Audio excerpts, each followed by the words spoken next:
the people want answers now. Yeah. On a lot of things. The people want answers on, okay, where was this money going and what was the purpose with the Ukraine thing? Yes. Because let's be honest. $200 billion. Right. It's a lot of money. So let's be honest. I guarantee you, had Trump said to Zelensky, oh, we're going to continue to give you more money, Zelensky would want this war to continue for another 3 years. He would. Because it's all about the money. It's all about how is this benefiting him. He does not care about his own people whatsoever. So can I go back to something really quick? Because you're please. right. Terry, you said something about people being distracted or falling asleep. So there was something interesting that the Romans would do when they were trying to fight for democracy to be back, but then there were certain Caesars that wanted to just retain power. Guess what they would do? They would have games. Colosseum, 45 days of games, distract the people. 60 days of games, 120 days of games, distract the people.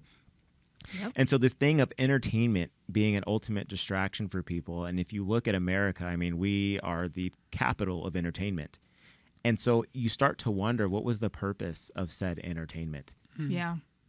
And it's interesting because of how Zelensky, being an actor in the genre of entertainment and how he portrayed this situation, could it be that rather than getting people to start asking those questions like Matt just said about where's this money going, what's the purpose for it, who do you actually care about, to now feeding into the entertainment spectacle piece of it because it's distracting from the actual thought process of, wait a second, who's holding this man accountable? Right. Where is that money that you said you cannot account for? Right. So now we're sitting here having discussions about how much of a spectacle it was without even batting an eye about the fact that we've spent $200 billion with this nation. Nothing has progressed. In fact, it's gotten worse. And talking about why are our politicians and those who represent us, why have they not been doing their job? So could it be, again, that this age-old tactic of using entertainment, look over here, a squirrel, to mess with the people's mindsets, is this happening again? I feel like it is. Well, and I think, too, one of the other things, especially when you start talking about the federal government, I see this more often than not, is that the numbers get so big that it's even hard to comprehend, to really understand how much money that's being sent to another country and you don't know where it's going. Or it's also the thought of, well, I don't understand the complexity of all of the things of where the money's going and how it's being spent and why not it shouldn't go this place. And so it's like, oh, well, that seems too hard and too confusing to try to understand, so I'm just going to totally disengage. And that's the opposite of what we should be doing. We should actually become more engaged to understand what exactly is happening, because, again, at the end of the day, any money that is being spent by our government, that is your money.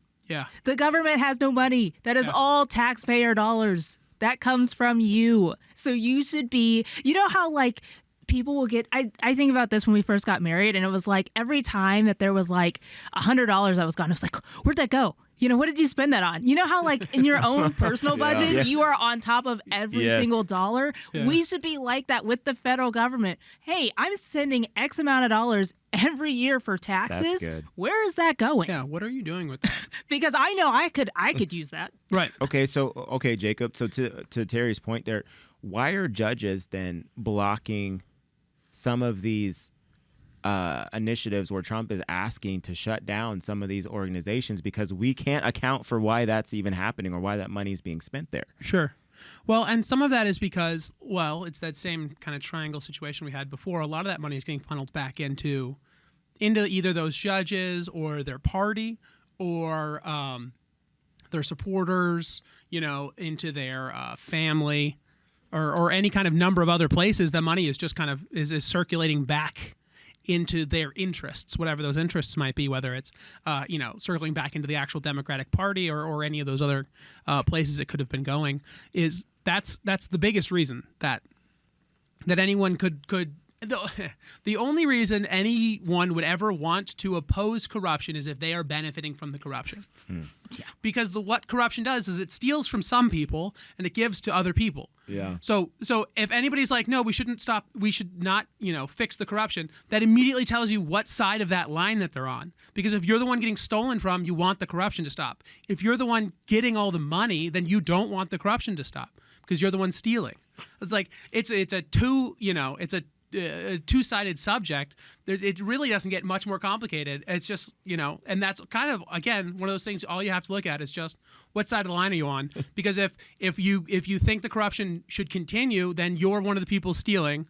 And if you think the corruption should stop, you're one of the people getting robbed. And I think the corruption should stop, personally speaking. But That's good, man. Because what we're seeing, Matt, is we're seeing some of these headlines popping up about U.S. district judge blocking President Trump's bid to shut down a federal agency that is sending money to Africa. Yeah. First off, how does a U.S. district judge even have that jurisdiction or authority to say so? Then you've got another one where they blocked President Trump's attempt to kind of put a freeze on the U.S. aid. One, so they could just figure out where is this money going. You don't fix a leaking faucet by turning the water on more. Yeah. Right. You stop it, find the leak, and then you plug the leak, and then you turn the water back on. Yeah. Right.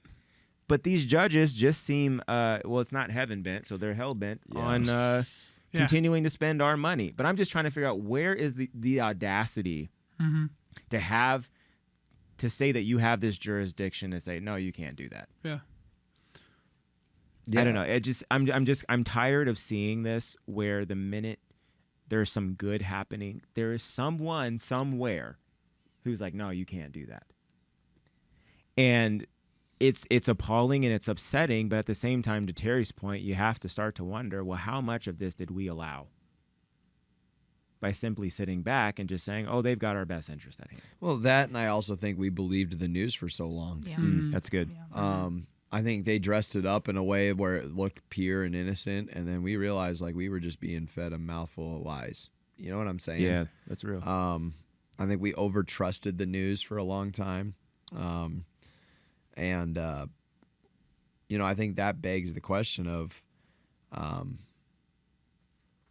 long have they really been getting away with this and lying? And I think obviously there's been a lot of hush money going on for sure in a lot of places. Oh, yeah. America, other countries, etc. Right? And they're paying off people, but I do believe more whistleblowers and stuff are going to come out where people are just going to be like 100% speaking out on the truth and saying like, okay, you know what? I have to speak about this because I've seen what's going on. I've seen the corruption, that kind of stuff. But, personally, my challenge to our viewers would be to continue to pray and use your voice. Amen. And don't be silent in these times. I want to.